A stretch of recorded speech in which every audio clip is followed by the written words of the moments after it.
Hello, everybody, and welcome back to Only Stupid Answers. This is the show where we answer your questions about movies, TV shows, comic books. I'm your host, DJ Wooldridge. With me, as always, is Roxy Stryer. Hello, Roxy. Hello, DJ. How are you doing today? So good. Okay, So good. all right. Yeah, all right. I buy it. But with us, we have a very special guest for this episode. Johnny, say hi to the kids. Hey, thanks for having me, guys. I appreciate it. Love having you on. I realized you've been on Spider-Versity and stuff a bunch, but I think the last time we had you on the official show was Lightyear. That's right. Yes, for Lightyear. Yeah. You know what? I was thinking about that, and it's funny because I'm generally in what I do on YouTube pretty positive, and you've had me on for two things that I have more negative things to say. But you're welcome. I appreciate it though. Yeah. I'm excited. I need an outlet for that somewhere. You know. Yeah, you got to get it somewhere, and it's here. So what are we being negative about? No, we'll mixed opinions possibly. Who's to say? You got to listen in to find out. True. We're going to be talking about the Netflix adaptation of Avatar: The Last Airbender, and we've got a kind of a smorgasbord of perspectives. Johnny and I have watched the original animated series. Roxy also watched the premiere of the animated series for the first time. Yeah, we did a World Girls watch along of it before the live action dropped, and it was super fun. Yeah. I want to ask, did you guys watch when it initially dropped is the wrong word. Yeah. But when it first came out, when this was on Nickelodeon, did you guys watch, or when was your first experience with it? What about you, Johnny? So funny enough, I decided to give the show a watch because the M. Night Shyamalan movie was coming out. Oh, wow. So back in 2010. Yeah. And it was funny because I have younger cousins, and this show was a little past my time watching Nickelodeon, but I have younger cousins, and my uncle would always say, you got to check out this Avatar show. Yeah. It's so good. And I was like a teenager. I was like, I'm done with Nickelodeon, actually. How did you watch in 2010? What did you get the DVDs? Where was actually I think it was on Netflix at the time. Oh yeah. I think it was like early streaming Netflix, and it was on there. And so I started watching season 1 because the movie was coming out. Really just grew to love the show, and I didn't actually watch the Shyamalan movie until maybe 10 years later. So I just skipped it because I heard it was so bad. Yeah. But I truly fell in love with the series. I bought the DVDs. I watched it. I've watched it like I don't even know how many times I've watched through the show. I love the sequel series. I've read the graphic novel follow-ups. I've read the books that are like prequels about other avatars. Like I really like it's one of the few fictional worlds that I like get all in obsessed with. So I'm a big fan. Yeah, for me it was I did watch it when it was originally airing. I was also a little bit too old for it at the time, but it was one of those. My sister was watching it, and one day I was just chilling in the living room, and and I think it was the Blue Spirit episode from season 1, and I was like, what? Like, what is this? Like, this is actually real. And so I checked out a few more episodes. I'm like, oh my God, this is actually really good. And I got invested in it. And I've never, so this is important context we're kind of jumping ahead. We're not really ready to do our Avatar conversation yet, but important context for my feelings on this show. I have never watched the M. Night Shyamalan movie. So for me, this is the only live action context I have. So keep that in mind. If you're coming in here going, well, it's way better than the movie, keep in mind, I don't have that context. It's also a low bar. Yeah, it is an admittedly low bar. I am so glad I'm on the show today. You two are about to drag something, and I'm ready to lift up the people. Yeah, I'm excited. I'm excited for that. I'm excited to hear that. But before we get into that, Johnny, for people that didn't see our Lightyear episode, or when you stopped on to talk about Spider-Man 2, who are you? Where can they find you? What type of stuff do you do?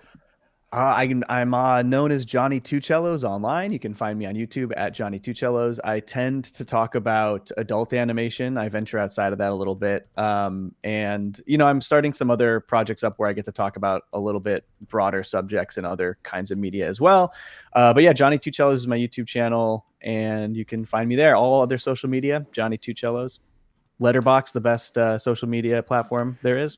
I was on Heroes Reforged this week, and we had an extended Letterboxd conversation, and specifically spoke with Hector about his rating system, the way he rates things in Letterboxd, and it's unique. I have to like I love Hector so much, and I have to sometimes I look at his ratings and I just have to be like, he's got his own thing going on. I can't like It's I a very can't personal. judge what these are. Saying it's an emotional decision isn't exactly accurate, but it is a very like personal way of grading up. But then they all kind of flipped out because I said on Letterboxd I never give anything a 5-star. The highest you can get is 4.5 because nothing's perfect. Oh, interesting. Yeah, and I they give a lot so of 5 stars. So everybody's got their own thing. Roxy, are you on Letterboxd? No. If they did a TV Letterboxd, would you be on that? I do. They do a TV letterbox. The way it does, there's because I think letterbox. But they don't have every time I try to find a TV show, I can only find like Marvel shows. Sometimes. Yeah, I think they put like limited series on Letterboxd. I don't think they put full shows on there. I have a notepad and I write every show that I watch in there, and then I rank them throughout. Yeah, but how come numbers? How can the general people judge you on that if it's just your personal notepad? How can it's for me, DJ. Oh, okay, all right, fair enough. Yeah, for me. I just want to know. I did a ranking this week of the top 10 shows based on what the people said, though, and that was wild. People have some outlandish opinions. Like some of people's things that they think are the best TV show of all time. Wild. What are some of our give us examples? Like a Real Housewives show, or like Love is Blind, or like I guess for them your favorite show, like the greatest show of all time. And I'm not knocking that in any way. It's like, whoa. So before we get into all that stuff that we've already been getting into, as always, if you want to check out some of our Patreon exclusive Patreon did it again. Exclusive content. You can do that over at patreon.com/onlystupidanswers, where we do shows like What We're Into, Spider-Versity. You can also watch this live, ad-free, every week on Spotify. We ask a question a couple weeks ago's question was, what Spider-Man character other than Peter or Miles deserves a movie? This was off our Madam Web conversation. Raisa Marie said either Spider-Bite or Cowboy Spider-Man. Yashu Wazalewski said they desperately wanted to do that story where Peter's parents are spies, so why not let them do it at this point? But for real, I would love a mob-style movie of all the rival gangs Peter deals with. Johnny, Sony's giving you the call. They want, Madam Web and Craven aren't doing it for them. What Spider-Man character deserves their own movie? I just don't know why they're not doing any of the other Spider people. Yes, like just do Spider-Man 2099, do Spider-Gwen, do Spider-Woman. There's so many. Yeah. So many. Yeah. Like, why would they do that if they could do Madam Web 2, 3, 4? It's a good question. Her web connects everyone. So. We were told. That's all you need. We were told. We asked in our episode. I think the clip I put on TikTok was, how are these people? It was Roxy and I going, how are these people supposed to be connected? And a lot of the responses were, duh, her web connects them all. And I'm like, okay, touche, everybody. Hey, everybody, I just wanted to let you guys know that I want to thank everybody that backed and supported Gunplay over on Kickstarter, gunplaymovie.com. Unfortunately, we did not fund. So as of right now, there are no plans to make the project happen. We were relying on the Kickstarter. I am looking at possibly other opportunities, and if something comes of those, I will let you guys know. But instead of focusing on the fact that it didn't fund, I do want to just take this time to give a shout out and express my appreciation to everybody that showed up, everybody that shared it out, and everybody that supported it. It really means a lot to me. I also want to especially thank our cast and crew that got on board with this idea. Darian, Danelle, Roxy, Mina, Steve, Bree, Whitney, Jamie, everybody that was a part of it. I am very appreciative, and we will see what the future holds, and I will keep you guys updated. So a little bit, we got some news. I was talking about before we went on air that when I was putting the show together, it's like, I guess for news, we'll talk about these first images of the new Crow reboot. Are people excited about that? But fortunately, James Gunn heard my cries and said, no, here is the first official shot of the new Superman logo for the film previously known as Superman Legacy. On the post, he wrote, Overjoyed to be announcing the start of principal photography on Superman today, February 29th, which also just so happens to be, coincidentally and unplanned, Superman's birthday. When I finished the first draft of the script, I called the film Superman Legacy. By the time I locked the final script, it was clear the title was Superman. Making our way to you, July 2025. So we'll get to the name change in a minute, but first off, headline, what do we think about this new logo suit? The suit on the logo, the logo on the suit. I love this, DJ. I thought just the subtle difference in our main S is really cool. I like the shape of it. I think that it looks unique enough, but is obviously we know what we're looking at, but they switched it up a little bit. Like the thinness around the curves, if you pull it back up like towards the right and towards the left, I think just is very aesthetically pleasing. And then on top of that, you know, it's all, the common joke is like people thinking the S is for Superman, right? And I feel like this kind of takes the attention away from that, and it's more of a cool logo. Which I really, really like. Johnny, thoughts on the new Superman S? Looks good to me. It looks like a good Superman logo. I like that I like that the little sort of inner parts of it, the yellower parts, are like on a different layer. Like you've got a little bit of depth underneath with the sort of S under there. And yeah, I think it looks really good. I mean, I'm excited to see the whole suit. There's a lot more to the suit than just the S, but good start. Looking great. Yeah, I'm a fan of this too. I was a little worried because I think it was the actress that plays Hot Girl, Isabella Merced, I believe is her name, posted her, they did a table read and she posted her little name placard. And it had the S, and without the context of it, it is literally just the Kingdom Come S. And and I like that S. My only issue with it is it's a very specific story.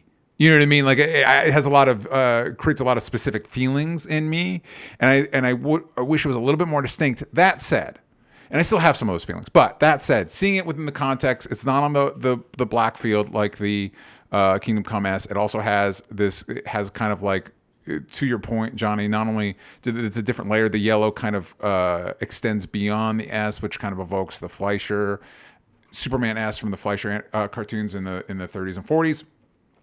And so I dig it. I like it. I think it's really cool. I'm interested that we've got a little snow stuff going on here. Possibly he's hanging out in the Fortress of Solitude, or maybe he's just rolling around having a snowball fight with his best pal Jimmy Olsen. We don't know. A snowball fight. If it's not in the movie, we riot. It's got to be. I was promised this image. That's an unfair fight, though, man. Like that's a lethal weapon. Fine, you know, maybe he's having a snowball fight with Zod. Make it a little bit more even. Who's to say? Maybe Jimmy Olsen got one of those weird kryptonites that gives him powers. Who's to say? We don't know what's going to happen in this movie. We know the perfect murder is with an ice pick. So very clear that we know what's happening. We know what's happening. We also got. I don't have this image in front of me. Also got the table read image, and it would be great if I had that with us here, but I don't. Do we think we've seen all the people that are in this movie? And by that I mean no Brainiac. The only villain we got in there is Lex Luthor, really.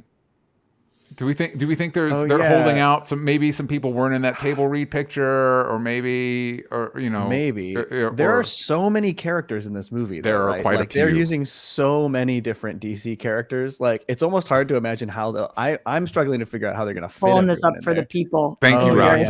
In a high tech way. Very high tech. Yeah. Mm-hmm. Yeah. Maybe, I don't know. It would be nice to have some surprises, and it feels like James Gunn tends to do that, right? At least with his DC stuff, he's kind of thrown some surprises in, at least with Peacemaker, right? But, with Peacemaker. Yeah, here's my thing, and I'm all for a good Superman v Lex Luthor. I know a lot of people are like, we've done it before. I'm like, yeah, but not necessarily always good. So let's go for it. But I want a Brainiac. 50 years of Superman movies, no Brainiac. But DJ, are you okay with this? Like, I think that we talk all the time on the show about hit a single. Don't think about the entire landscape of everything. Just make a good movie. It is quite literally his job to worry about the landscape of DC. And not just hit a single. So I have to assume that he is also very familiar with Brainiac, and he has intentions and plans for Brainiac. And whether that's in the first movie or not, I think probably not, but that's got to be the second movie. Are you okay with that? Listen, I hear what you're saying, Roxy, and the point you're making. Asking me, am I okay with that? I'm going to say kind of no, because I am not entirely convinced that with the Zaslav factor in here that we'll see this movie. I'm not entirely sure that we'll get to the. It started filming. I'm still not entirely sure. Let alone sequels and the big all the announcements. And so it's kind of like you might just get this one shot. The death of Superman Legacy. What happened? But I mean, I don't feel like I'm crazy for feeling that way. I mean, with what's going on at HBO, no, I don't, or with WB, you're not crazy, but I don't know. Is it going to be, would this be a better movie with Brainiac right off the bat? You know what I mean? Like, is he a good villain to be the first villain in a Superman series? I think so. To the point that to the point that Man of Steel was very heavily inspired by Birthright, and I think there's a better version of Man of Steel where instead of Zod, he's fighting Brainiac. Interesting. You know what I mean? Because there's versions that connect Brainiac to the destruction of Krypton, and so you say that thing that blew up Russell Crowe is coming here now, and now you need to fight him instead of him fighting another version of himself. And then you save. I'm a big fan of the one you sit on, the one you wait for is Zod. You don't blow Zod immediately. On the spot, DJ. This is a trilogy. So you're putting Brainiac as your first big bad. You're putting Zod as your third big bad, and in the middle you are doing Mr. Mix-It-Spit-A-Lick. And it sounds like I'm joking, but I'm kind of not. DJ, be real with me. No, I am being real. I think there's a way to do it really well. I think there's a way to do it that could really work. That gets butts and seats? Yeah, I think so. I do. I really do. I do feel like Gunn would be the guy to really figure out how to use. Yeah, he would love it. I mean, to your point, Johnny, that I am still slightly worried, just slightly concerned. I loved the Suicide Squad. I love Peacemaker, but I feel like it's safe to say that Gunn loves his group of misfits, which Superman is not a group of misfits. And I can't help but I have the cast in front of me and see that we have Metamorpho and Guy Gardner and Mr. Terrific, and it's like I see you, Gunn. Don't save that for your JLI movie. Don't try and sneak your group of misfits into our Superman movie. But what if we do Lex, Brainiac, Zod? That'd be great. Is Lex not enough for you for one? Do you think that Lex can't hold his own as the big bad? For me, absolutely. For me, yes. Do you not? I mean, Roxy, you've been talking about these movies like on a public platform probably longer than I have. Have you not heard the people complaining about like Lex again? Oh man, you know what I mean? Yeah, of course, but the people that you're talking about are our people. Yeah. I have not heard one casual moviegoer, general public person say, I don't want to see the one villain of Superman's that I know. Yeah. That's exactly who they want to see. And I think Lex should be in the movie. It's not saying I think Man of Steel made another mistake by not having Lex in it to the point that obviously Lex is Superman's most famous enemy. But beyond that, he is a member of the supporting cast. It's not like Joker. Lex is part of the makeup. Like Lex is as key to a Superman story as Jimmy Olsen and Lois Lane is, in my opinion. So you making a Superman movie without Lex is a misfire almost right off the bat. I'm just saying that I don't know that he should necessarily be the only or the main villain. But I'm not necessarily. I'm going to be honest with you all. Looking at the thing, I don't know that it's officially announced, but on the IMDb, Millie Alcock is here as Supergirl. You know, we already have her casting. People are speculating that she will be, that we know she'll be Supergirl. I don't think they've officially announced that she will be Supergirl in this movie, that we'll see her in Superman. If she is, it would genuinely surprise me if they're not pulling from Jeff Johns and Gary Frank did a Brainiac run that kind of revamped Brainiac for the 21st century, and Supergirl was a big part of that story. And that feels like a no-brainer, no pun intended. But yeah, I'm for I'm also I'm cautiously optimistic for a movie. The girl that was in Madam Web. Which the hot girl, yeah. Yeah, she played That's wild. Well, I mean, I don't know that the cast of Madam Web was the problem. I don't know that. No, she was great. She's. I think she's very good, but just that's wild. Yeah, How I often think do we have that? Good for her. Good for her getting out just squeaking out there last minute. I also Sorry, that was not your point. Just was shocked. Yeah, I think Nicholas Hoult is a great actor. I'm a little worried that like we've got Eve Tessmacher in here and Otis. We have an Otis that was a big reveal in the casting, which leads me to believe that maybe we're really like this Lex might be really inspired by the Gene Hackman Lex, which is not my favorite interpretation of the character. I don't necessarily need jokey comic Lex. I don't know that I love that. Car salesman Lex. Yeah. I don't know that I want it. I think I'm in the same boat. I'm eager to see Nicholas Holt's performance. I think he's a really good actor. But yeah, I would be kind of bummed if it was more built around the previous films versions of Lex. You know, I want to see him do something different than what we've seen.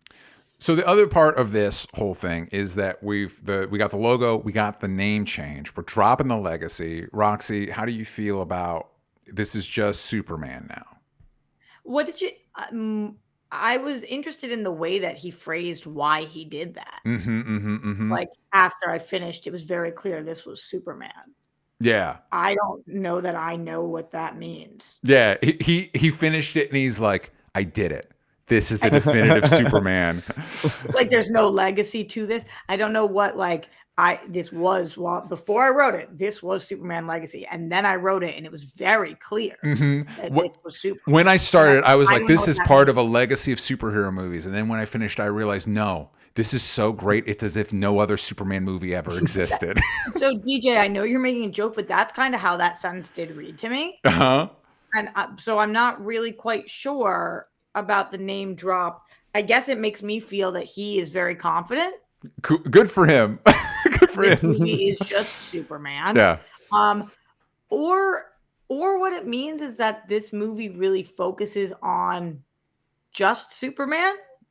And I like that one, but I like that interpretation because I didn't really think about what the point you were making until like just now. You're like, oh, that's actually a really good point. Like, what does that mean? That phrasing of it.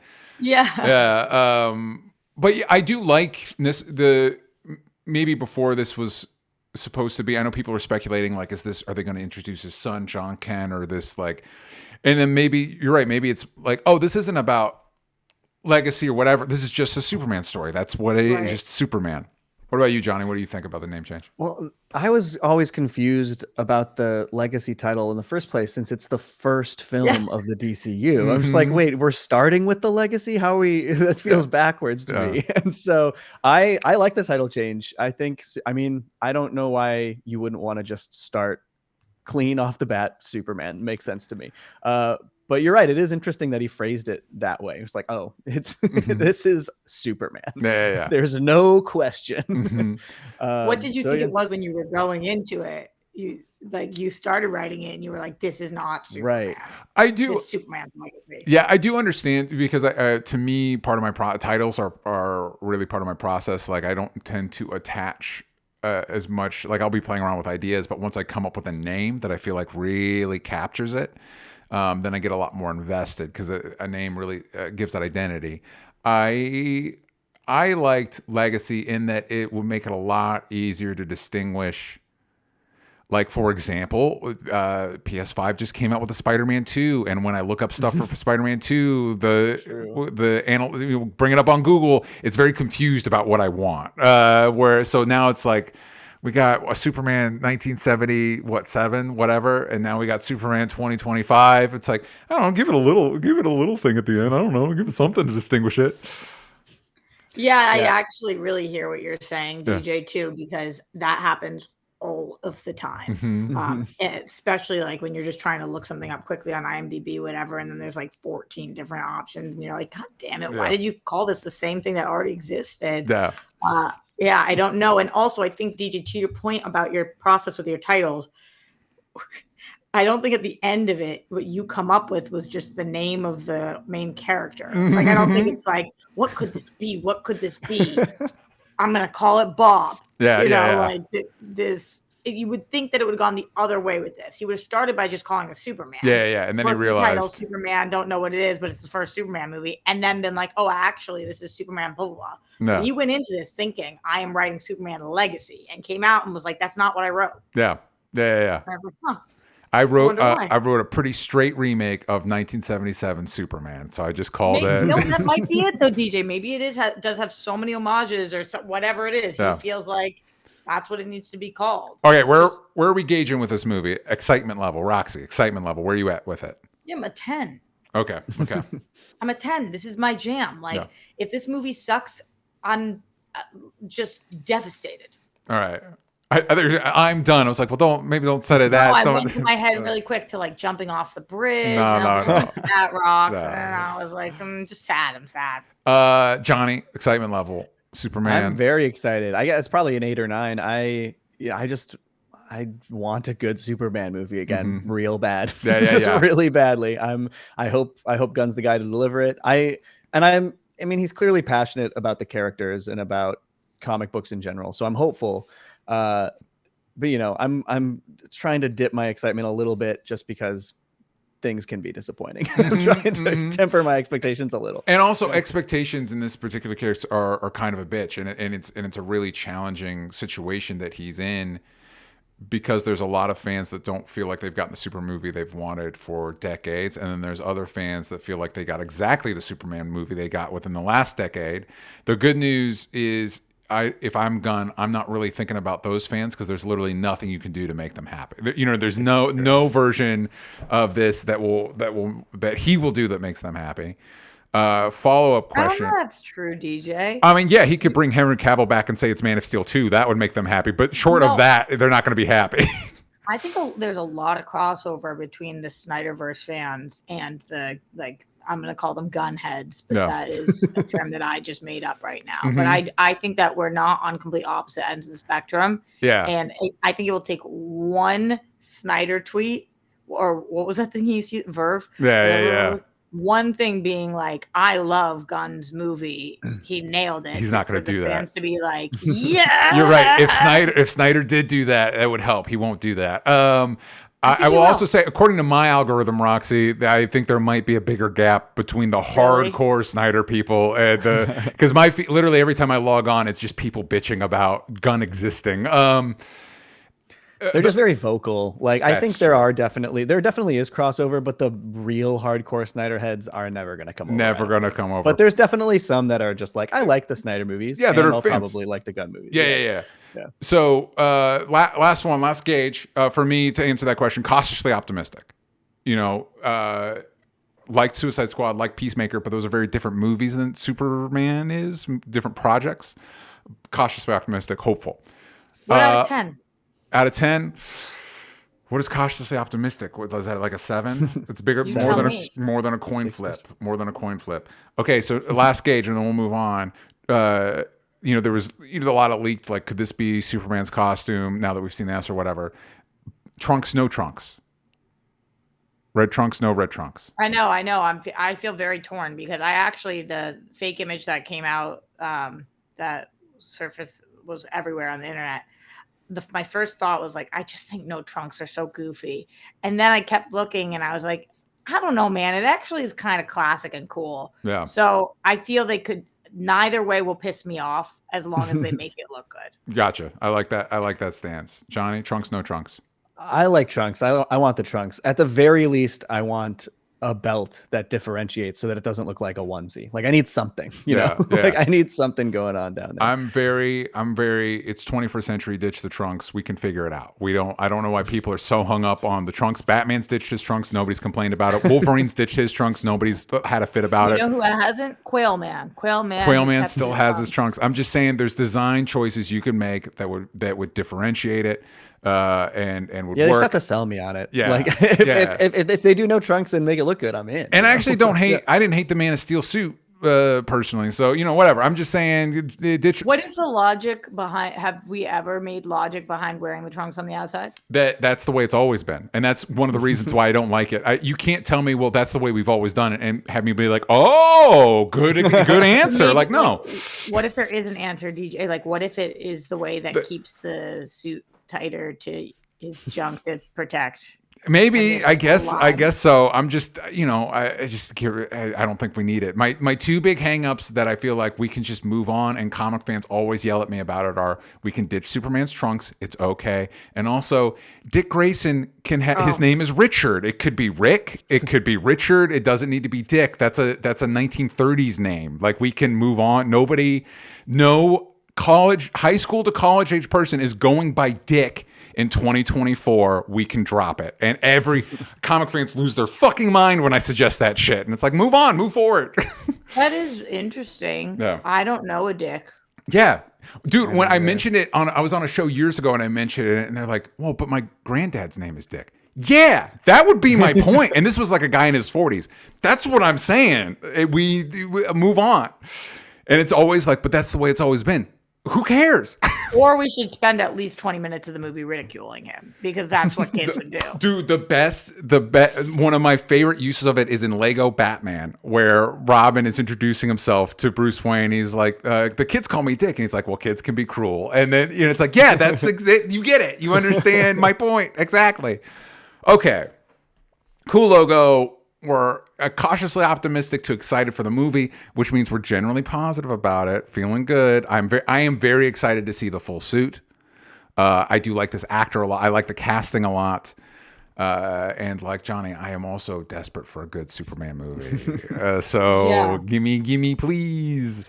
And even though I'm not as big a fan, I'll also say this, even though I'm not as big a fan of the Guardians movies as everybody else, if we're in the spectrum from Guardians to Suicide Squad, that means it'll either be fine to like something I really like. That's not a bad ballpark to be in. Yeah. I'll take it. Okay. Enough of that.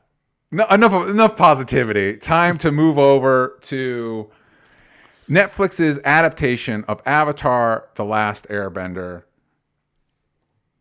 Oof, where do we start? Okay. So for those that aren't familiar with this franchise, I believe it started in, Johnny, help me out here, it's like 2005, it's almost been like 20 years. Yeah, it was 2005, 2008, I believe, was the original 3-season run. That makes me feel old. Was one of those things that every season was like 24 episodes, or what? It was 20 episodes. 20 episodes 20, a season, 20-minute 22 episodes. minutes. Yeah. And there's quick. They were quick. The first episode, I was like, what the? Yeah. Okay. Yeah, they go quick. Did you guys watch the first one or the first two? Because it's sort of a two-part. we were supposed to do a two-parter, but we just watched the first one. For sure. Yeah. They really work really great as a pair for a pilot. But so definitely check that one out at some point. But they definitely have a little bit more filler. Like, there's definitely stories you can see they should cut from a more direct adaptation like this that's doing this kind of thing, but they definitely also in this show have to combine a ton of different storylines into single episodes. So just as a refresher on where, for the people listening, where it's all at, Johnny and I have watched the animated series. Johnny's watched the full live action series. I've only watched like 2.5 episodes. Roxy, you said you're 6 episodes into the live action series. Only the very first episode of the animated series. I think, Roxy, let's start with you as somebody, but you watched the first episode prior to seeing the live action one. So you did have a taste of the OG. Yeah. Like 2 days before I watched the first 22-minute original episode. I don't know to the point where when we put it on, I had my whole life thought it was called Avatar: The Last Airbender. Okay. Like, not realizing that it was Airbender. I thought it was Airbender. So with almost no knowledge. The first time that this came into my life at all was when I was hosting TV fights for Screen Junkies. And people would come on and fight for Avatar all the time. All the time. And I had to quite literally Google, is this James Cameron's Avatar, not knowing that there even was. I don't know whether it was because I was just slightly too old or what, but I was a Nickelodeon kid. Yeah. I never heard of this show. I've never heard of this show until I was full blown in my 20s. Yeah. Didn't know a person who watched this show, knew nothing about it. And then even to the other day, I thought that this was the spiky hair kid, Naruto. Naruto. Yeah. I thought that that's what this show was. So I have, like, when we say that I didn't watch the show, I mean like zero knowledge of the show, completely zero knowledge. We put it on and immediately I said, is this a horoscope thing? Because it was the water, air, whatever it was. Everybody kind of giggled at me, and I genuinely was asking the question. Like, I could not tell where we were, what we were doing. Yeah. And I thought that the first 22 minutes were cute. Yeah. It was like a cute Nickelodeon show that I think if I had watched it at the time, I would have been obsessed with. Yeah. And watching it as a 32-year-old woman, I was like, that was good. And, you know, to watch with nieces and nephews, I would be stoked. You know, it's like one of those you would put it on and be like really excited about it. But my grown-ass friends are obsessed with this show. So I'm sure there's a lot of deep themes that I probably would get more into. Yeah. But I knew I was going to watch the live action, so I checked it out. And I think that I'm in a much better position to be watching this than you guys are. Because I just am watching it and learning the storylines. And that's kind of the most interesting part of the show. Yeah. Is some of the dynamics. I know that they changed the brothers. What's the brother's name in it? Sokka. What is it? Sokka. Sokka. Oh, whatever it sounded like you guys said, I was like, that doesn't sound familiar at all. And Katara and Sokka, right? Those are the two. Okay, so Sokka, I know they changed because he's a jerk in the original, and then I saw the cast talking about it, and they were like, no, we thought that was outdated, and we wanted to make him a good guy or something. God forbid our characters learn lessons and grow and change. But for me, I like him and her a lot. They're my like the sibling dynamic. I really am enjoying. And I think that for the most part, the stories are entertaining. I like seeing where we're going. I'm having a lot of hard time with the children actors, though, which is such a mean comment that I don't know how to phrase particularly nicely, which is just like, it's very hard. It's a job. It's very difficult. And they are doing the absolute best they can at all times, I can tell. Yeah. But some of the performances are lacking for me. And I'm having to like fill in the blanks a lot. Like, okay, I think like you're looking at somebody's facial expression and I'm like, I think this person would be sad right now. It's not giving sad, but I'm just going to decide they're sad over what just happened. I think to your point, Roxy, and to kind of help agree with you while like trying to help you out to like lighten it a little bit. I don't know that it's entirely their fault. I think the writing and directing is failing them quite often. In that, to me, they are tasked with a bulk of. I was shocked with how much of the show is characters standing there and explaining the plot to each other. Like, nobody told anybody here. Show don't tell. Like nobody that didn't stick with anybody. Which I don't care how talented you are. That's tricky. You know what I mean? Like, hey, just sit here. Wait. What's the Avatar? Well, the Avatar is like, come on, guys. Like, it felt like the thing I have to say about the show is it felt like a very faithful adaptation of the original show's Wikipedia entry. I was like, yeah, if you look up the plot on Wikipedia, that's what this is. I didn't even notice the standing and talking about it because I needed that. I don't know what's going on. Yeah, sure. And I think they know that I don't know what is going on. And of course, show don't tell, but also I need some tell. Yeah, I think sorry, Johnny.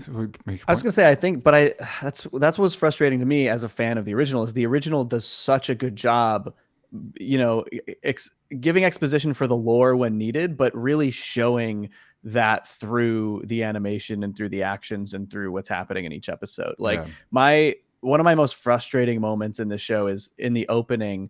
Aang is talking to his Sky Bison, to Appa, and he like basically looks at the camera and says, like, I know who I am. I like airball and banana cakes and having fun with my friends. That's who I am. And I'm like, why aren't we showing that? You know what I mean? Like, I'm like, there's just certain things where I'm just like, why are we limiting learning about these characters to the dialogue they say instead of showing the things he's describing in the dialogue? Yeah, because they make the choice. They make a choice that I think on the one hand, I appreciate with an adaptation that you need to do something different, or you would like to try and do something different, provide a different angle.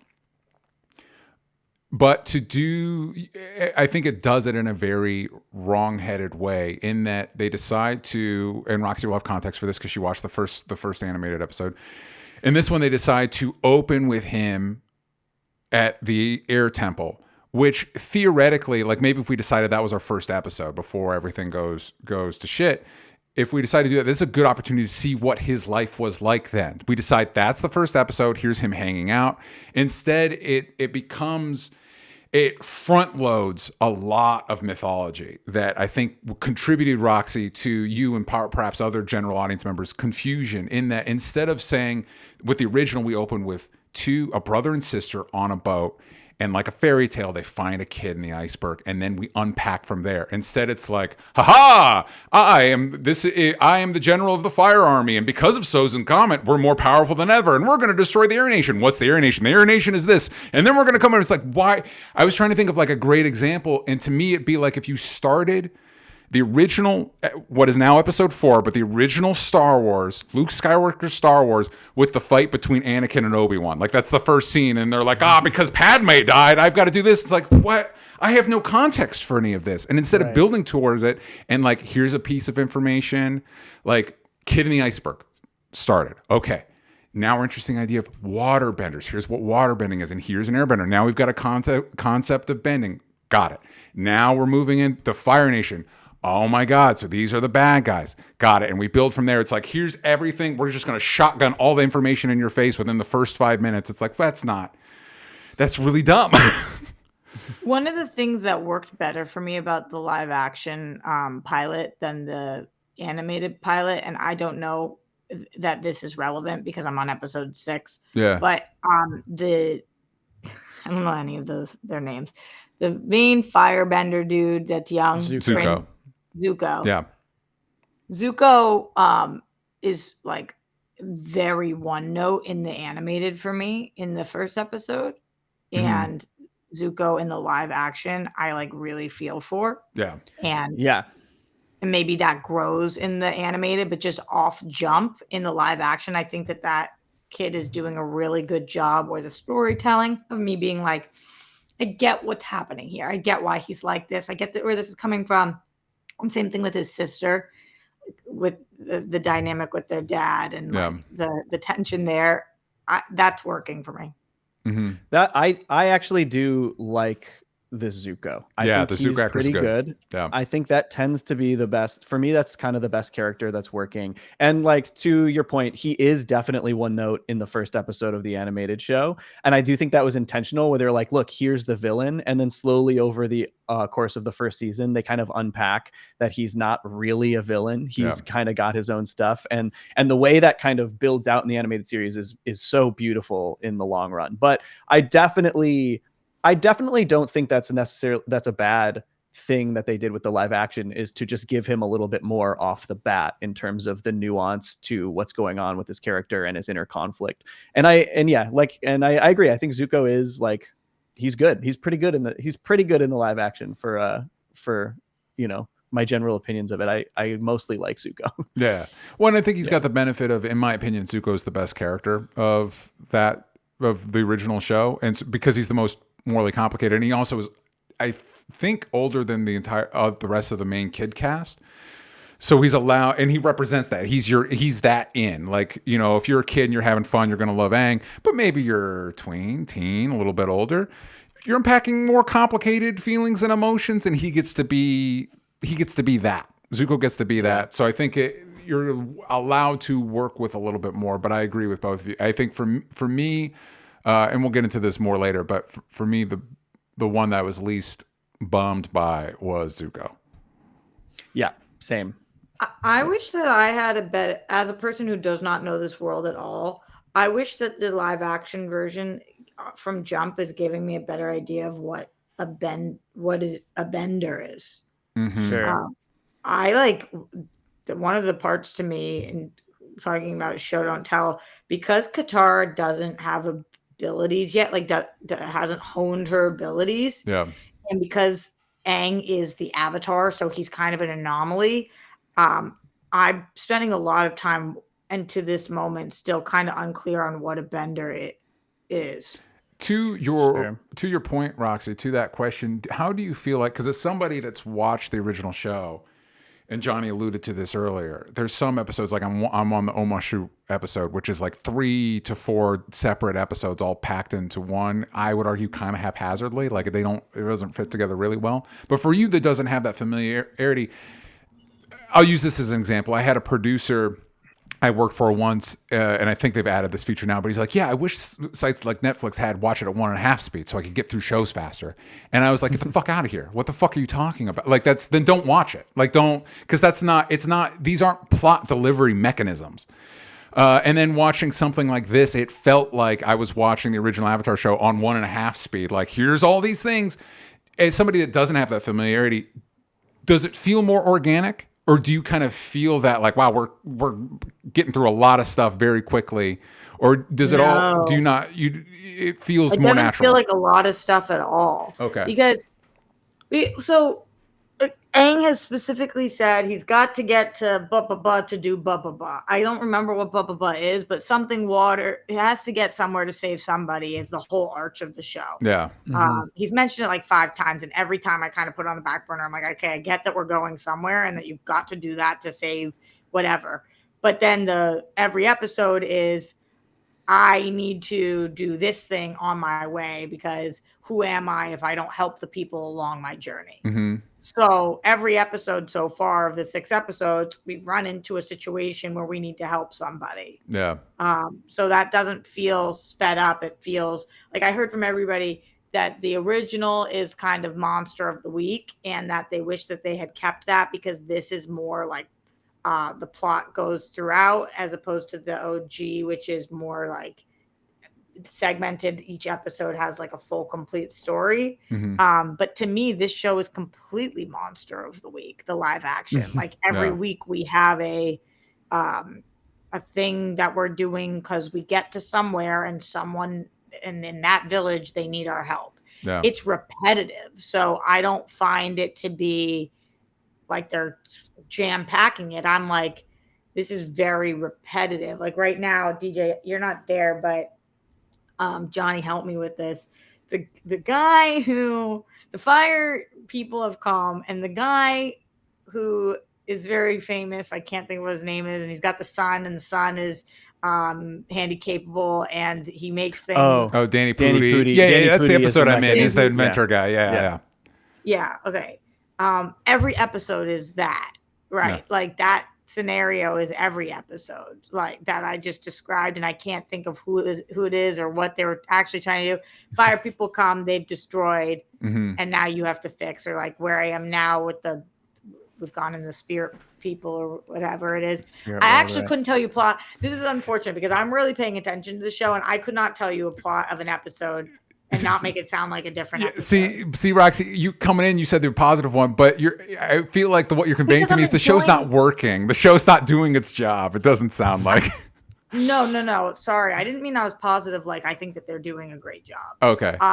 When I'm watching it, I think there's enjoyable moment. Like when I saw the reviews for this show is getting shredded. Yeah. Shredded. So I put this on well knowing that this show was not going to be great. And in the fact that the show is not great, as I'm watching it, I'm like, I don't know any of this. So any of it's new information to me. So I'm like, oh, that's cool. Like, that's cool that, Zuko's kind of like not a mustache twirling villain. And that's cool. I really, really, really like Katara. I think she is like such a badass. I've struggled with her the most almost. I mean, this is definitely because I'm a fan of the original show, but I feel like she's so much more passionate in the original show. Like I feel like her character has such this strong sense of right and wrong, and she's always passionately fighting for that sense of right and wrong in the original. And I feel like that's not coming through for me in the new show. So I'm that's cool to hear though that you like her more, because obviously I can't divorce my feelings about the original show from watching this show. It's like impossible. So I love her. What are your favorite things about her? I'm curious. Like when she convinces that dude to let them into the city on the bus with him, and then like his faux wife. You know what I'm talking about? Yeah. Okay, No. like, Yeah. Chat. Yeah. I think she uses her skill set. Like she's very charismatic and like she has such a better grip on her parents passing than her brother does. And I think that like she still has that strong sense of what she wants, and like she's not able to completely hone her emotions yet to do the bending of the water, but she's learning and she's sticking with it. I just think she's like by far and away the best character by miles. I think she, with Zuko probably being second, and unfortunately for me, Aang being like 20th. But I love her. I love her. And like the right and wrong thing, like every time that homeboy brother, what's his name? Sokka. Every time Sokka is like, let's leave him, like, or like, we don't need to do this. She's like, piss off. Like, we're doing this. And I feel that from her. Yeah, I'm like obsessed with, I want to be her for Halloween. I would like just love this character. And I never heard of her before. Yeah. That's cool. I'm glad to hear that because I was worried. I'm glad to hear that, especially because I was worried that people would really find her uninteresting watching the new show. So it is interesting cool to hearing the different reviews of stuff when people will be like, Azula's the standout or Sokka's the standout. And it's just such a weird grab bag of Azula? She's Zuko's the sister brother in the Fire Nation. Yeah. Oh, she is the most annoying brat. Well, but again, so everybody's responding to different things, but the difficult part is, and again, this is where I think like you talk about them. So like we establish Omashu is this walled city, and so they have to sneak in by just wearing different clothes, and then immediately within 5 seconds, clothes are off. We're using our powers. We're flying around. Nobody seems to give a shit. The city is lousy with firebender spies, and it's like, what are we? And even Azula's big scheme, her first introduction is, she's with a bunch of, I like the concept of introducing early on that they're Fire Nation rebels. We don't really get that notion until like way late in the game, but she just sneaks in and says, yeah, we can do it. And then these guys just run into the Fire Lord's chamber as if this isn't going to be a problem. And then they get caught immediately. It's like, what are we doing? Like what narratively, what are we doing? Writing wise, what we're doing. What this reminds me a lot of is, it reminds me of watching the Netflix's Sandman adaptation, because again, that's another situation where you have something that is the top of its medium with Sandman. It's comics. With Avatar: Last Airbender, it's animated children's show.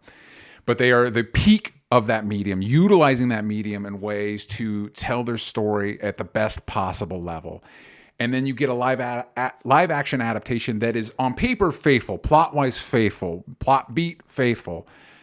But it's just kind of mediocre. It's like, hey, we did the thing, basically, and that's got to be good enough. And me as a fan, I want the people adapting it to look at that, be like, great. So this is it's like translating another language. We're moving this to a different medium, into a live action form. What can live action do better? How can we take this and do in live action what this did for comics or what this did for animated children's shows? How can we strive for that as opposed to, here it is, just we did it. And also, it's got to be noted, I can guarantee you the animated Avatar episodes did not cost $15 million an episode, and they look way better. Like, cut things. Like, we all love Appa and Momo. Maybe cut one, because you don't have the budget. Like, you just don't have the budget for it. It's a different medium. Just do it. And I know fans would like flip out about that shit. And I should note that I did not see the M. Night Shyamalan movie. I have no context for that. But I think like it's different in that movie. I don't know. That's what I'm saying. Appa's in it. I don't remember if Momo's in it, and I just rewatched it too. So I'm just saying Momo's the little lemur guy. Yeah, and he's great in the animated series and all that stuff. But again, you're dumping so much money into something for it to just look okay. You just have it not look awful. Use that money differently. Think it looks really good. No, I think it looks really mediocre. Like, it's really, they're clearly like on the volume or something, and so much. And somebody shared before the show dropped. I think they had posted the scene where Aang fights Boomy, and they posted the live action version next to the animation version. You're like, you guys are crazy. It's exactly the same scene. It's like, no, are you nuts? Like, they have shots of Aang in the animated series that are low and he's ready to fight and there's a lot of energy and emotion and it's an engaging shot and angle. And then you look at the live action one, he's just standing there. He's like in frame. Boomy's the older Earthbender guy. Yeah. Omashu, yeah. Oh. Yeah. Oh, can you guys clear up for me? Because I can't tell if these are characters that I need to know or not. Jet and his people, what's up with that? That was a storyline that was... So that's one of the combined condensed storylines. Okay, There's a whole episode about him. What DJ was saying. There's multiple episodes, but in seasons. So and what's frustrating, so they combine that with like the whole Mechanist storyline. Yeah. And I think there's like a kernel of an idea there that makes sense to try and combine those. But there's a whole episode about Jet and his freedom fighters, and the whole idea of that episode is that like Katara finds these cool freedom fighters who are fighting against the Fire Nation, doing what she believes is right. She connects with them, only to learn that they're like going way too far in how they're fighting the Fire Nation. Yeah, right. And so that episode is literally their plan is to like flood a whole town that is occupied by the Fire Nation, even though there's tons of innocent people in it. Yeah. And so like that is a hugely important episode for Katara to like really stand her ground, even against someone who she like connected with. Yeah. And that is so impactful. And then the Mechanist storyline has this whole like firebenders assaulting an air temple. We get to see it at a whole different air temple. And like what frustrates me about this one is they do relatively effectively combine those two kernels of ideas, but that event is so much less impactful than either individual event in the animated show. And it's so hard for me to like divorce those like knowing how they did them before. Yeah. And I think it's one of those, so I try to, when I look at this stuff, I try to think about like, I try to engage with why am I not connected? Because I don't want it to just be like, well, it's not like the original. It's like, what is not working about this for me? And I think the answer to, or in this case, how would you go about it differently that maybe would be more impactful? And I think, again, I know some fans would like maybe flip out, but I think if you're making 8 40-minute episodes as opposed to 20-minute episodes, and it's live action, so you can't do it's not literally your imagination's the limit. Like, it's whatever your CGI budget is. Cut things. Maybe you cut Jet. Maybe you cut the Mechanist. Maybe you cut those things. That's not the story we're telling. We're going to shake it up. We're going to do it differently. And obviously it is different because we combine them. But like you said, then the impact, I think what you look at then is instead of these plot points as plot points, you look at, okay, what's the impact? And how can I create that impact in a new audience member, maybe in a new way? And maybe utilize these elements. But the important part is, what is the message conveying?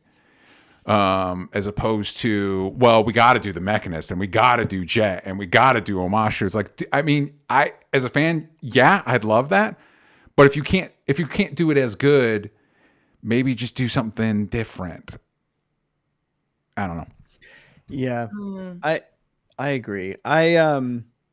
It's, and that is the thing, is that like when you condense these storylines, it does feel like that impact, they just don't have as much room to make the impactful point that those stories were meant to make. It's like they kind of get lost in the shuffle of a handful of points that they're pulling from multiple storylines. Yeah. And so it does, like you said, you feel like that's so much happens in that episode. You remembered a lot of things from that episode, but you're like, what's the deal with Jet? Like, you don't even know what's going on with Jet. And it does just feel like so much of the stuff gets lost in the shuffle. It was effective for Katara for me because she was clearly like, that's too far, Jet. Right. That part I understood. What I had a hard and I liked, and I felt very much related to current day issues and how I feel about certain things. So I was like, that was the most, I am somebody who really likes to relate to my TV shows, and I can't like relate to 90% of this show at all. Yeah. And that concept was really clear to me. Like, you can be on the same side as certain people, but their tactics you're not okay with. And I think that has like a lot of modern day similarities. But what I was confused about was, and because I don't know who's a main character in this show and who's not, the way that he was introduced made me think that he was now like on this journey with us. I think I know why, Roxy, because I just got to that moment where it does one of those hero shots. Like, he takes off his cloak and it zooms in and he turns to the camera. He's like, I'm Jet. And I'm Jet, like, this yeah. doesn't fucking mean shit, guy. Like as somebody that watched the show. So yeah, exactly, DJ. He said they call me Jet. Yeah. And so in my head, I'm mentally noting like, oh, this is a big character from the show. And he's important, but he's not like that. So he's one of many great characters. Right. When they get into it, I was like, oh, okay. So for some reason, at some point, they're going to have to get on the same page, work together. It also seemed like there was a crush situation going on there. So I was just like, oh, okay. So now I know we've got Sokka, we've got Katara, we've got Aang, we've got Jet. Like, I thought we were picking people up. And then he wasn't relevant after that. And I was like, wait, that was confusing to me. So that kind of thing has been happening where it wasn't Katara's story that I was confused with there. It was that a lot of it was being told kind of from Jet's perspective. And then I was like, wait, he's not one of our dudes? Right. And I do feel like they're doing that. They're introducing characters that way for the fans of the cartoon to be like, here he is, your favorite. And he is a fan favorite character, even though he's in only a handful of episodes. But like that feels very specifically. He does come back. He comes back in the show, yes, in the original show, but it's not like that many episodes. It's just like a few, honestly. It's probably mostly. He's remembered mostly because he has I'll phrase it this way: a very dramatic exit. He makes a very dramatic exit on the show. Right. Yeah. It is, but that is, I do feel like an issue when. Are you trying to tell this story your own way, or are you trying to appeal to the collective nostalgia of the people who have seen the original? And like, it's a hard line to walk, but then like moments like that just confuse some viewers who aren't familiar, where they're just like, oh, so this guy's going to be real important. He's one of the next mains, but they're just trying to hype him up for the fans of the original. So we've got some questions from the Discord that we should answer. Hema from the Discord says, one question. Why? And the answer is IP extension. That's the answer to that question. Mike Joyce, this one confused me. You guys are further along, so hopefully you can help me unpack this one. Mike Joyce asks, are you concerned with them wanting to introduce a multiversal element in future seasons? Is that a thing? Is that something I need to be okay? No, that was the tweet from the fake discussing film. Okay. Twitter that made me block them. Where I was just like, this is enough. God. Oh my God. I was like, don't do that. Whatever you do, don't do. Thank Christ. Yeah. Oh my God. All right. Leonard Kim, and I think Roxy's already been kind of answering this one. Leonard Kim, what character or characters do you think they nailed, and what characters do you think could have been done better? So I think for Roxy, character you think nailed, Katara. I assume based off what you said, character they could have done better, Aang is the vibe I got. Can't stand him. Okay. That's a problem. He's right? the lead. That is a problem. He's the lead. He is, and like he's a kid, so that's so mean of me. Yeah. When he speaks, I'm like, oh. Yeah. I think he's like pompous and ignorant at the same time, and he's a kid.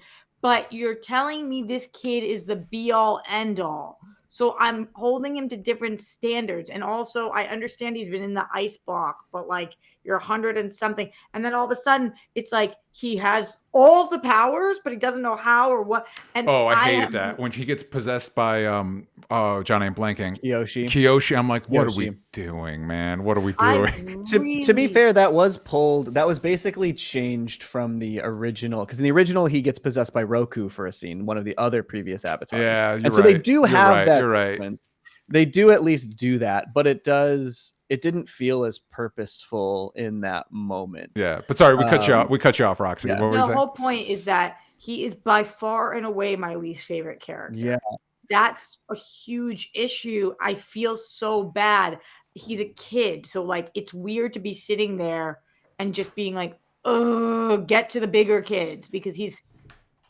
For some reason, in the animated, the first episode, him and Katara felt closer in age. Yes, I do think that they do. I do think that they all feel closer in age in the cartoon than they do here, which is why I expect that in the cartoon, there's hints of romance between Aang and Katara, and I think they're think they're avoiding it here because he looks like an actual child. When they're like, we're gonna just wait until he's older.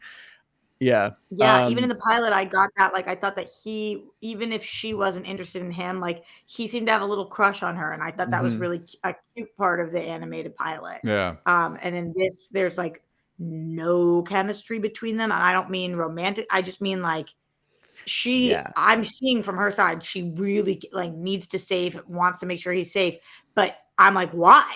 Yeah. This kid is like driving me nuts. Yeah. I think that's another thing that, maybe if they were adapting it, maybe feel free to age everybody up a little bit. Just age them up just a little bit. Maybe it's easier in animation to get the performance you need out of a young actor in animation, voice acting, than on camera. Is based on the performances in the original versus the performance. Yeah, because they were mostly kids. The original actors really were good. Yeah. Aang in particular is so good in the original show. Yeah, so I really liked him in the pilot. I really liked him. Yeah, it's a bummer. So Johnny, for you, favorite characters that are working, characters that aren't working. I have issues with a lot of them, but I think Zuko is mostly working, even though there's I have a little bit of concern with how they're kind of front loading some aspects of his journey that might feels like it could make them less impactful down the line. But I do really like Zuko, and there are a lot of aspects of his relationship with Iroh that I've really appreciated in how they've adapted it. But is that the uncle? Yeah, the uncle. Like him. I'm glad you like him. Because I do think they're doing him decently, but I do think they're missing some of really key nuance in his characterization. I like Paul Sun-Hyung Lee a lot. I think he's miscast as Iroh. I don't think he's the right pick for Iroh.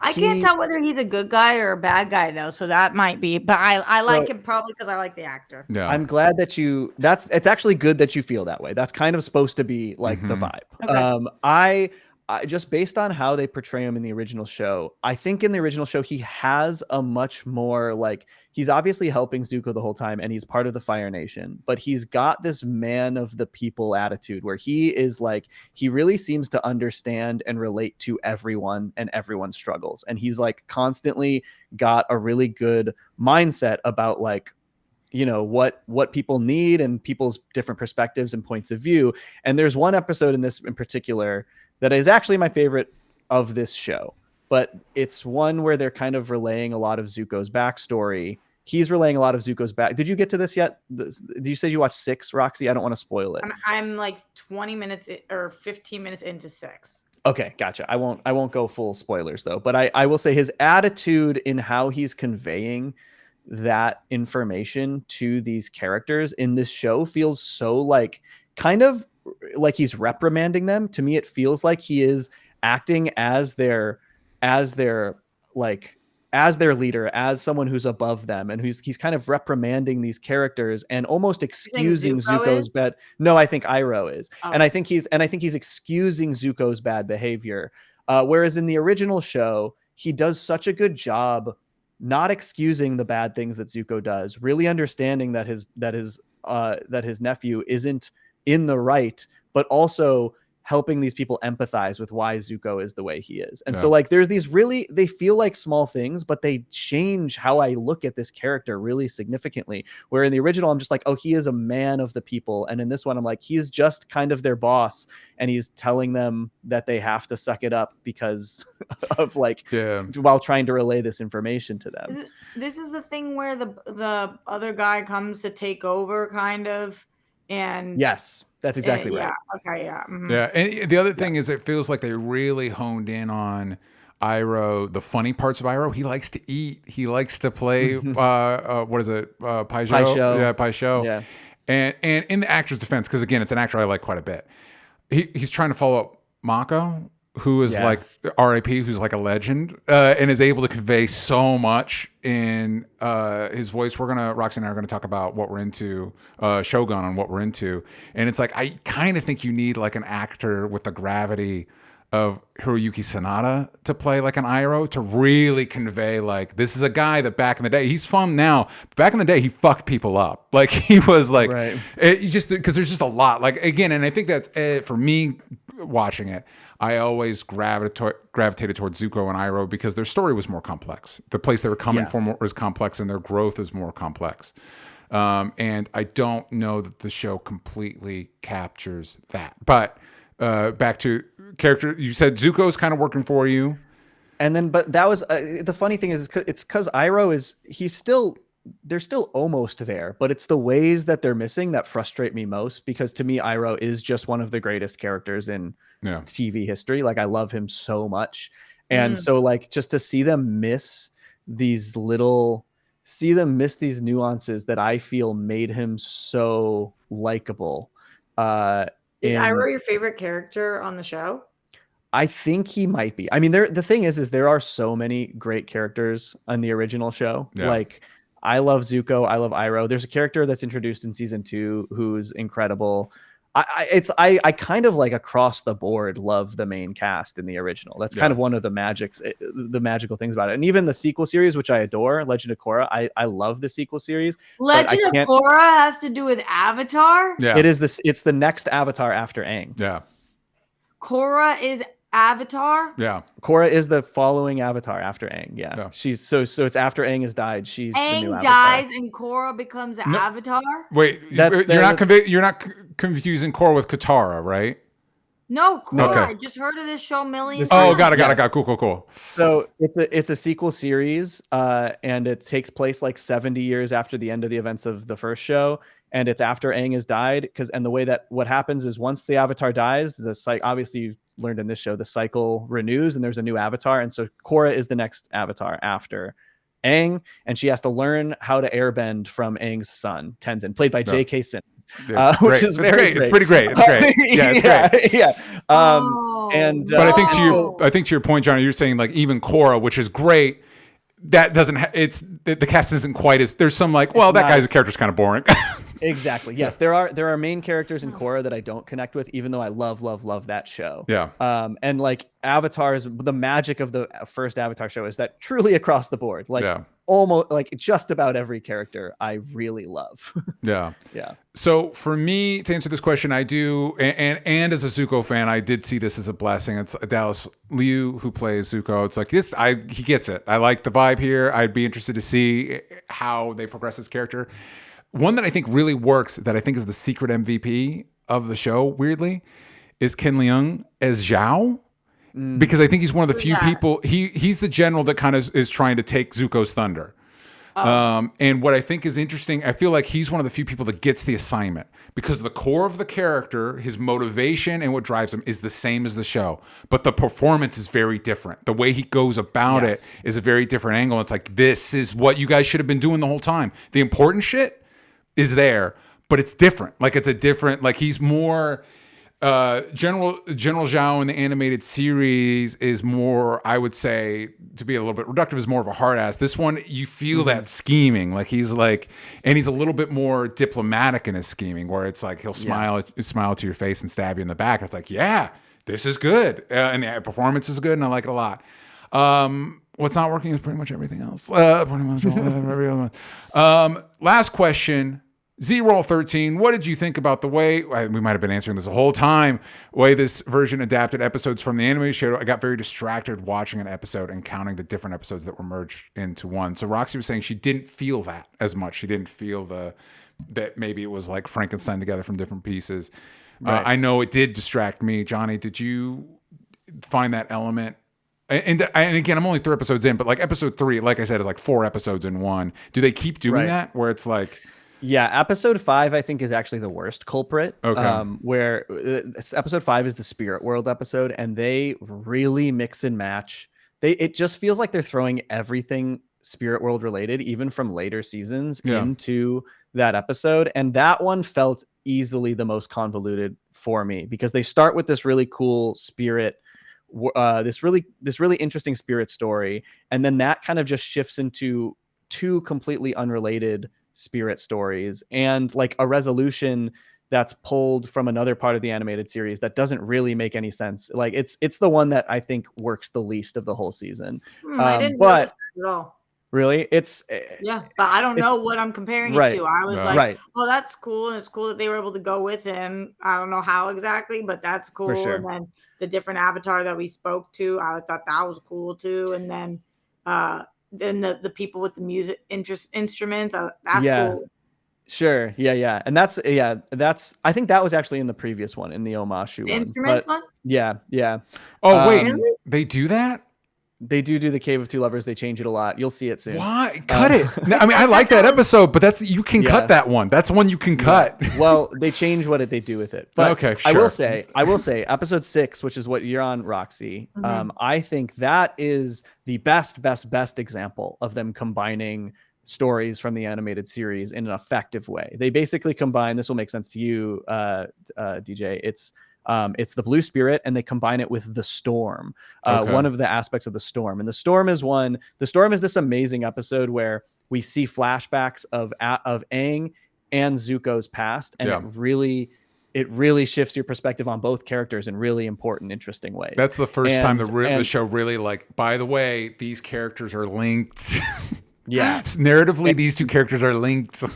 Exactly. And so Masks combine, it basically is more focused on Zuko, but it combines those two storylines really, really effectively, because those are both episodes that do really interesting things in terms of letting us get to know the underlying nuances of Zuko as a character more. And so Masks, to me, is the one that just like really nails, if you're combining multiple episodes from the animated show into one story. They did it. And I don't know if this is coincidence, but it's one of the few episodes of the season, one of the only two episodes of the season that still has a writing credit to the original creators, along with some other people. But that is question. How's the finale? It's pretty good. I think it's cool. I'm really curious to see. I do think they adapted that story mostly well. I have some issues with some of the smaller things, but like the spectacle of it, the spectacle and the big, giant, epic nature of the finale of the original show, I think mostly comes through in the finale of the new show. Do they do Ko the Face Stealer? They do. How am I going to feel about that? Because that's an element I found very interesting in the original. I think you will like him visually. They really nailed it. Cool. I think you might have, that is one of those spirit world aspects that I felt they intertwined with other stories too convolutedly. I think they kind of lost the meaning of some of the individual stories in trying to throw so many spirit world stories into one. He does look awesome. Like he's scary. Yeah, so he's cool. So I think this is just season 1, right? Like this isn't all 3 seasons in one. No, this is just season 1. But they have brought in multiple things from season 2 into season 1, which is interesting. I mean, even Roxy, I'm sure you don't even realize this, Azula is not in season 1 of the original show. Zuko's younger sister. Neither is Ozai. Ozai is only shown in silhouette and in flashback in the first season. So I don't even think he's not in it. Yeah, I don't think he gets. She's introduced in season 2. I don't think Ozai gets dialogue until season 3, if I remember correctly. I like that they introduced Azula here then, because it makes me like Zuko even better, because you're kind of seeing like the juxtaposition, and I'm big on siblings. If that and the dynamic of the siblings in these, I'm like, interesting. In general, these shows have such an important familial. There are so many important familial themes running through these shows, so I'm glad that they are at least recognizing that in this. Yeah. So who's voiced by Mark Hamill? Kayla Marie says he's voiced by Mark Hamill. Who's voiced by Mark Hamill? Ozai the Fire Lord in the original. Yeah, Fire Lord. But he does other voices too. Like I think he shows up. He voices one of the spirits in the spirit realm. That's right. Cool. Yeah. He's really good in the original. Mark Hamill, like for people that don't know, just know Star Wars, whatever, Mark Hamill is an incredibly accomplished voice actor, like very accomplished voice actor. So I'll get final thoughts in the way of Roxy. I'm like more than halfway through episode 3. Should I keep watching? I'm not the right person to ask. Why? We've done this show for years. What do you mean you're not the right? You know me pretty well. Should I keep watching? Well, I do know you pretty well, but I didn't see the original. I feel like this is a Johnny question, because I liked episodes 4, 5, and 6 more than I liked 1, 2, and 3. Okay. But or 4, 5, and first part of 6. So maybe the best is ahead of me, is what you're saying. I have known you for a long time, DJ. I've never seen you dislike something and then change your mind on it. Okay. Ever. All right. Fair enough. Johnny, should I keep watching? I think it just depends on how much else you have going on right now. But like, I do think the best episodes are ahead of you. I do think I have a lot of issues with it. I do think it gets better as it goes. I do think episode 6 kind of really nails it. And that to me is like the highlight of the season. And like, I don't know, I'm excited. I'm eager to keep watching the show, even though I had a bad time watching it, just because I love the franchise so much that I'm just so curious how else they're going to adapt it. Like, I'm so curious what they're going to, they sprinkled little things in from the expanded lore, from the books and from the graphic novels over the season, where I was like, that's interesting. It's interesting that they're pulling that in. It's interesting that they're pulling that in. So like, there's the mega fan part of me that like wants to keep watching. That's how they get you. That's how they get you. I know. I think it's worth at least getting to Masks, because you said your favorite episode is the Blue Spirit. I do love the Blue Spirit episode. I love that episode. I would be curious to hear what you had to say of it. I think they mostly do a very good job combining those stories. Again, anytime we like zoom in on Zuko and his deal, it's like, that resonates with me. All right. We'll see. There's a lot of good stuff on, but I'll check it out. Johnny, remind the kids at home where they can find you. This video that you've done on it, where you've unpacked all these thoughts, that I'll probably link in the description. Where can they find that stuff? You can find that at Johnny Two Cellos at YouTube. And yeah, I just did a video. It's like a 35-minute video about this first season of the show. I had a lot to say. I feel like I could have kept going too. And then social media, Johnny Two Cellos, everywhere else. Check it out. Roxy, what should the kids be looking out from you? Everywhere at Roxy Stryer. You can find me at DJ Talks Trash. You can follow the show everywhere that matters at Only Stupid Answers, but on Twitter /X. You ain't got the vowels from stupid. And I want to thank you all for joining us, and we'll see you all next time.